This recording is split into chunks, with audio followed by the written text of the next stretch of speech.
The relations between Egypt and Turkey have been marked by tension and conflict over the past decade. That began after the coup of 2013, which removed Egypt's first democratically elected president, President Mohamed Morsi, at that time. Turkey was a supporter of the Arab Spring, which created several tensions with authoritarian regimes in the region, particularly in Egypt. However, over the past few months, there have been some signs of improvement in the relations between both countries, and both countries seem to be willing to improve and to normalize their relations.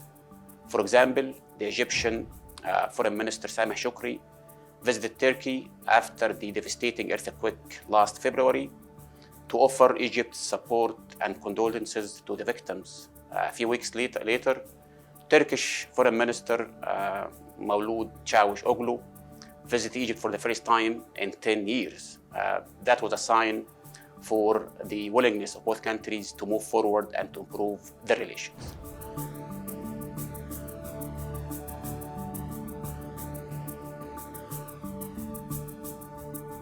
There are three key issues that led to a crisis in the relations between Egypt and Turkey. The first one is the position from the Muslim Brotherhood. The second, the differences over Libya. The third is the energy dispute in the Eastern Mediterranean region. If we talk the first issue, which is the Brotherhood, Egypt designated the Brotherhood as a terrorist organization back in 2013, which was rejected by Turkey. Turkey also supported the Brotherhood. It provided them a safe haven for many leaders and members who fled Egypt after the coup of 2013. It also offered them a platform that can oppose and criticize the Sisi regime through different media outlets. That led to tensions in the relationship between both countries.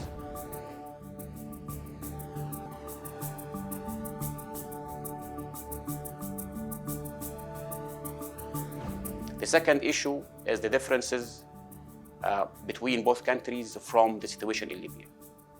Turkey supports the UN-recognized Government of National Accord, the GNA, while Egypt supports the so-called Libyan National Army, the LNA, which is led by the Army General Khalifa Haftar. Over the last few years, both sides in Libya have been fighting each other. Egypt and Turkey have been providing different types of support, either military or logistic, to both parties. For example, Haftar tried to seize Tripoli, the Libyan capital, by force in 2015, and that was faced by a fierce opposition from the GNA government, which was supported by Turkey. Turkey supported the GNA by providing military equipment and advisors and support to prevent Haftar's campaign. At the same time, Egypt provided Haftar's with different logistical and military support.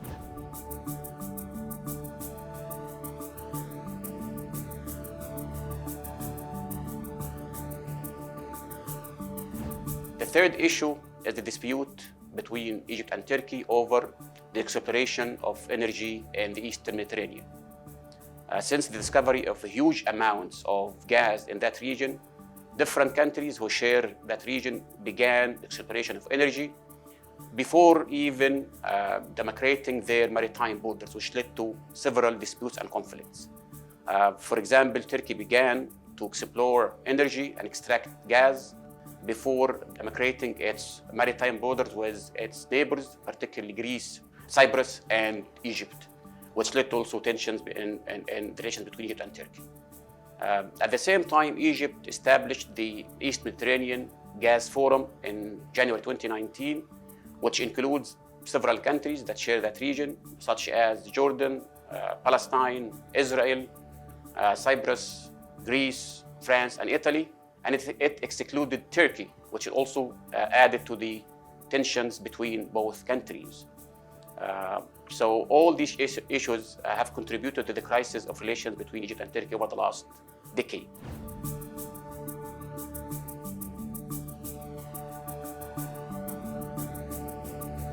We witnessed a rapprochement between both sides, Turkey and Egypt, over the last 2 years.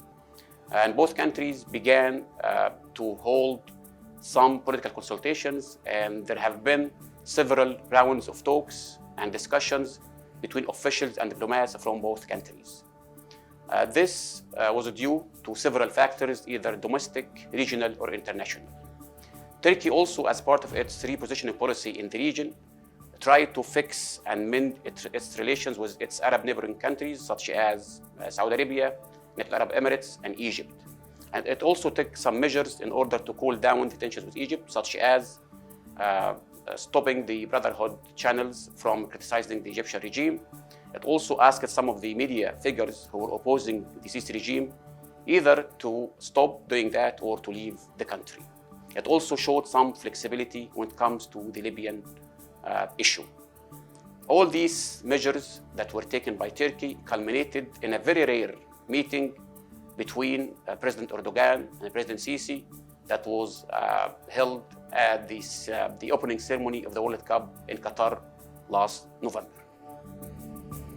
It seems that both countries came to the conclusion that it's very important for both of them to fix the relations in order to achieve several objectives. For example, we are talking about two major forces in the region, and it's very important for both of them to maintain stability in that region.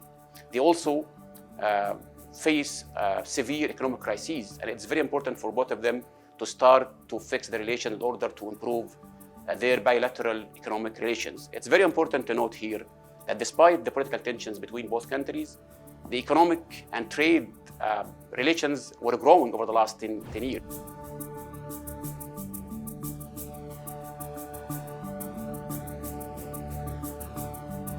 However, despite all these improvements, there are still some challenges that might face both countries. For example, still there is no solution to the situation in Libya. There was supposed to be elections to be held in December 2021. However, it was postponed. There are some hopes that these elections will take place this year. No one knows if this will happen or not, but this remains one of the issues that both countries need to discuss and to come to an agreement with it. The second issue is the democrating of the maritime borders between both countries. Until now, both countries, Egypt and Turkey, did not do that. At the same time, Egypt already democrated its maritime borders with Turkey, with Greece and Cyprus, which they are the main adversaries of Turkey. So very important for both countries to draw their maritime borders in order to prevent this from creating problems in the future. However, despite all these challenges, I would say that both countries seem to be willing and keen to normalize the relations and to improve it in the foreseeable future.